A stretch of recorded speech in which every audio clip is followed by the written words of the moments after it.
Hello students. तो आज CBSE ने क्लास टेंथ के लिए भी जो है अपनी डेट शीट रिलीज़ कर दी है। आई होप आप लोगों ने सभी ने डेट शीट देख ली होगी।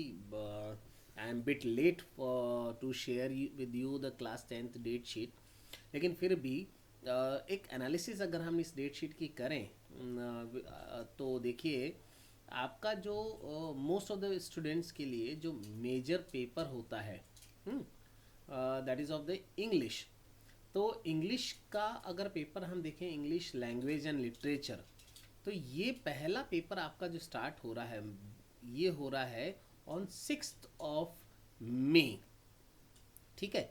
हालांकि जिनके पास कन्नड़ा या लेप्चा या उड़िया जो है, उनके लिए 4 मई को एक पहला पेपर और लैंग्वेज का स्टार्ट हो रहा है, लेकिन मोस्ट ऑफ द स्टूडेंट्स के पास जो इंग्लिश लैंग्वेज एंड लिटरेचर का पेपर होगा, तो वहाँ से अगर मैं स्टार्ट मानूँ एक तरह से, तो 6 मई को ये पहला पेपर आपका हो रहा है।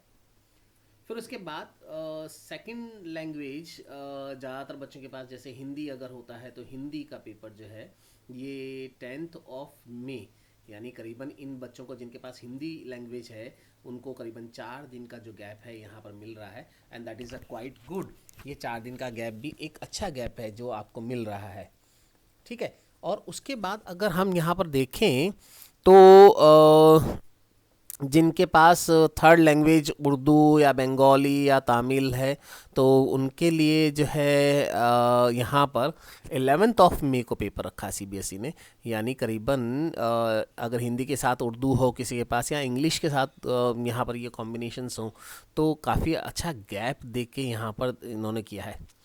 अब आजकल पब्लिक स्कूल्स में जो है इंग्लिश के साथ थर्ड लैंग्वेज यहाँ पर जो है जर्मन भी काफ़ी फेमस है।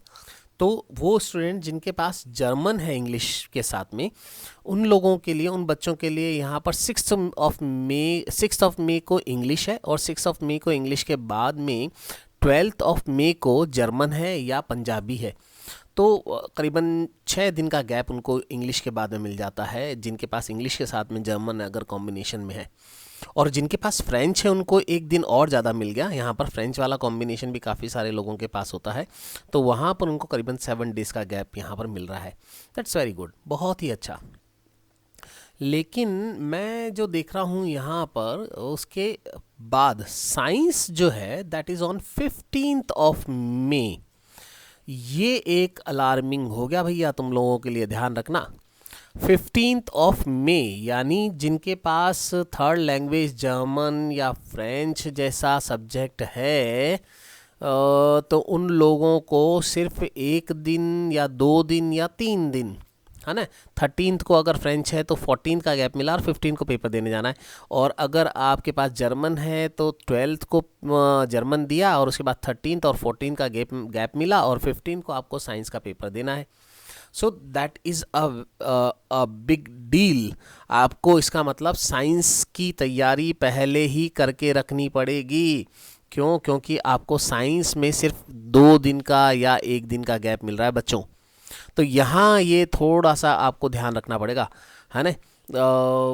प्लीज़ ये एक माइंड में रख के तैयारी करिएगा। तो मेरे हिसाब से आपको साइंस की तैयारी पहले एक बार, कम से कम 1 या 2 बार आपको जो है साइंस का रिवीजन बोर्ड्स शुरू होने से पहले कर लेना है।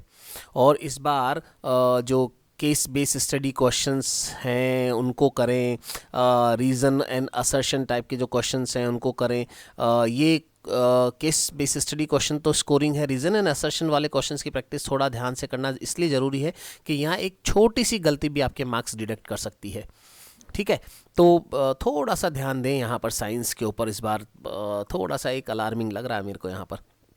Then after that painting on 17th है, 18th को national cadet corps and Gurung या और दूसरे सब्जेक्ट्स हैं। होम साइंस जिनके पास है, कुछ गवर्नमेंट स्कूल्स में होम साइंस भी एक सब्जेक्ट होता है, पब्लिक स्कूल्स में काफ़ी कम फेमस है, बट गवर्नमेंट स्कूल्स में अच्छा फेमस होता है ये सब्जेक्ट, एंड स्कोरिंग भी होता है। होम साइंस जो है यहाँ पर 20th of May को यहाँ पर है।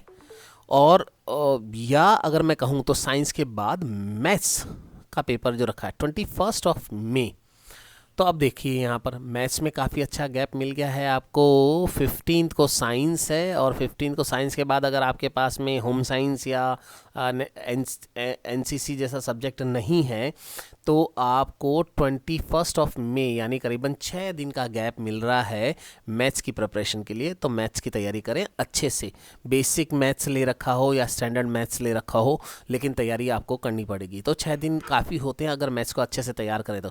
बट मैं फिर भी आपको सजेस्ट करूंगा कि बोर्ड एग्ज़ाम शुरू होने से पहले ही आप एक बार मैथ्स का भी जो है सिलेबस कंप्लीट कर लें, ठीक है। उसके बाद 22 को लैंग्वेजेस हैं, जापानीज़ है या elementary of business and etcetera, या 25 ऑफ मई को तेलुगु, सिंधी, मराठी, गुजराती एट्सेट्रा यहाँ पर दे रखे हैं।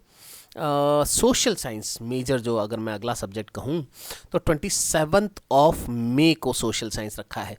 तो ज़्यादातर बच्चों के लिए अगर मैं कहूँ यहाँ पर तो मैथ्स के बाद सोशल साइंस, यानी मैथ्स है 21 ऑफ मई को, और उसके बाद में 27 को सोशल साइंस रखा, यानी करीबन 6 दिन का गैप दिया है आपको सोशल साइंस की प्रिपरेशन के लिए।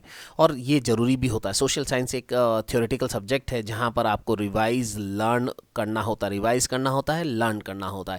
तो सीबीएसई ने एक इंटेलिजेंट मूव और इंटेलिजेंट डिसीजन लिया है यहाँ पर। उसके बाद अगर मैं कहूँ तो आईटी का पेपर है 29 ऑफ मई को यहाँ पर। इंट्रोडक्शन टू टूरिज्म जैसे पेपर भी हैं यहाँ। फिर 31 ऑफ मई को भी आपके कुछ पेपर्स हैं, हेल्थ केयर है, मीडिया है, मल्टी स्किल फाउंड है, या सिक्योरिटी है एट्सेट्रा। एंड 2 ऑफ जून को इसके बाद ये एक इम्पॉर्टेंट पेपर आ गया। फिर यहाँ पर उन बच्चों के लिए जिनके पास थर्ड लैंग्वेज संस्कृत है या अरेबिक है, वहाँ 2 ऑफ जून में जो है आपका ये पेपर आता है। एंड देन 7 ऑफ जून को कंप्यूटर एप्लीकेशन आपका अगला पेपर है, ठीक है। तो इस तरह से यहाँ पर ये आपका पेपर जो है, इनकी डेट्स काफ़ी अच्छा गैप है। थोड़ा सा मेरे को लग रहा है कि बस साइंस में आपको ध्यान देना पड़ेगा, क्योंकि साइंस के लिए गैप थोड़ा कम है बच्चों। तो आप यहाँ पर साइंस के लिए पहले से प्रिपेयर होकर रहिएगा प्लीज़, क्योंकि साइंस एक ऐसा सब्जेक्ट है जो कि प्रिपरेशन मांगता है।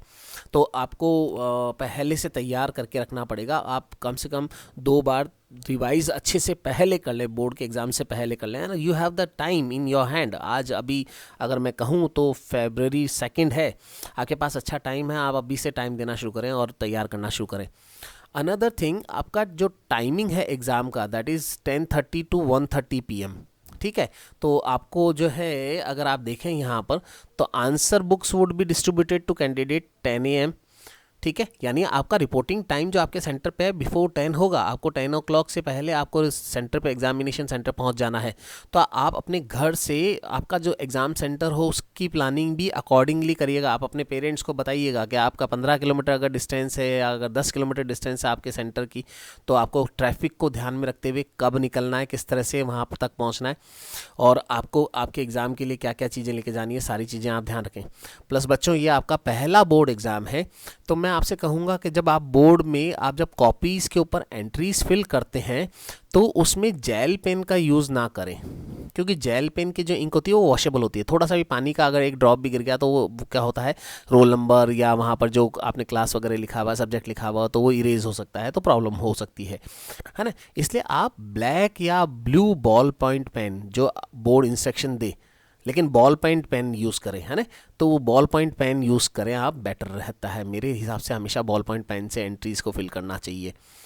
अब जब भी आप एग्जामिनेशन की प्रिपरेशन करें बच्चों, तो कैसे करें, how to prepare for the board exams.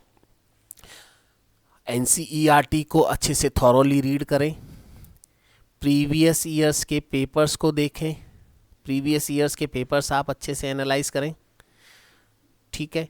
इस साल जो बोर्ड ने सैम्पल पेपर्स रिलीज़ किए हैं वो सैम्पल पेपर्स देखें, जिससे आपको पैटर्न पता पड़े कि पैटर्न कैसा रहेगा एक एग्ज़ाम का, क्योंकि पैटर्न्स में कुछ चेंजेस आए हैं। सैम्पल पेपर्स करें, और उसके साथ अगर मैं कहूँ तो NCERT पढ़ने के साथ आप अपने आंसर्स पॉइंट्स में देने की कोशिश करें। डायग्राम्स एंड फ्लो चार्ट्स देने की कोशिश करें, डायग्राम या फ्लो चार्ट्स बनाने की कोशिश करें हमेशा एग्ज़ाम्स के अंदर, ठीक है। और लास्ट में, शुरुआत में नहीं, लेकिन लास्ट में अगर आपके पास टाइम है तो जो कीवर्ड्स होते हैं आपके आंसर्स के, उन कीवर्ड्स को अंडरलाइन करें ताकि एग्जामिनर का डायरेक्ट उनके ऊपर जो है कंसंट्रेट हो वो, और वो उनको रीड कर पाएँ और उनके लिए मार्क्स दे पाएँ।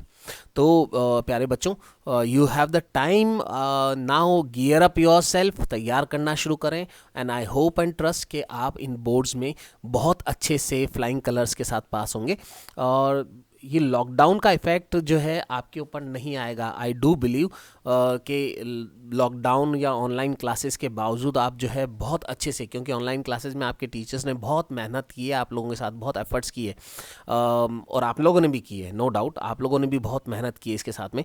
तो आपका परफॉर्मेंस जो है और सालों के कंपैरिजन में इस साल और भी अच्छी आएगी, I believe. And good luck to all. So start preparing for the board exams.